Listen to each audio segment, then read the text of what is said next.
మొత్తం భారతదేశం కంట తడిపెట్టిన రోజు రాజీవ్ గాంధీ గారి బాంబ్ బ్లాస్ట్లో వారు దుర్మరణం పాలైన రోజు. ఇప్పటికీ కూడా వారు 5 సంవత్సరాలు ప్రధానమంత్రిగా పరిపాలన చేసింది. వారి కళ్ళల్లో ప్రేమ, వారి మాటల్లో మృదుత్వం, ఆ హుందాతనం, దైవపుత్రుడిగా అంటే ప్రజలందరూ కూడా వెనకటికి ఒక గొప్ప దైవాంశ సంభూతుడు వస్తే ఎట్లా ఆ రూపం ఉంటుందో అంత సుందర రూపం రాజీవ్ గాంధీ గారిది ఉండే. ఎంత కఠినాత్ములైనా వారి చిరునవ్వుతోటి ఫ్లాట్ కావాల్సిందే. అందుకే ఆ రోజు దేశం మొత్తం కూడా అట్టుడికిపోతూ ఉంది.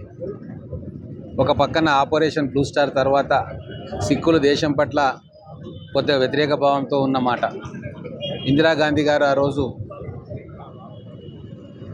హత్యకు గురైన వేళ అయినా సరే తల్లిని చంపినరు అని చెప్పి అనుకోకుండా అందరినీ కూడా దగ్గరికి తీసుకొని మళ్ళీ ఒకసారి దేశ పునర్నిర్మాణంలో అందరినీ భాగస్వాములు చేసే విధంగా ఆయన 5 ఏళ్ల ప్రధానమంత్రి పరిపాలన ఉన్నది. ఈశాన్య రాష్ట్రాలు దేశం నుంచి విడిపోతామని చెప్పి అంటున్న సమయంలో అటు నాగాల్యాండ్ కావచ్చు, ఇటు మిజోరాం కావచ్చు, మణిపూర్లో కావచ్చు, ఆ నాయకులందరినీ పిలిచి మాట్లాడి ఒప్పందాలు చేసుకొని చాలా వాటికి యూనియన్ టెరిటరీ నుంచి వాళ్ళకు రాష్ట్ర హోదా కల్పించి ఆయా జాతులందరికీ కూడా గౌరవం కల్పించి రాజ్యాంగంలో వారికి ఒక ప్రత్యేకమైన ఆర్టికల్ను తయారు చేయించిన ఘనత రాజీవ్ గాంధీ గారిది. అలాగే ఈ దేశంలో అనేక మార్పులకు వారు శ్రీకారం చుట్టారు. స్థానిక సంస్థలు బలోపేతం కావాలని చెప్పి, పంచాయతీరాజ్ ఇన్స్టిట్యూషన్స్ బలోపేతం కావాలని చెప్పి వారు ఆలోచన చేసి దానికి మార్గం వేశారు.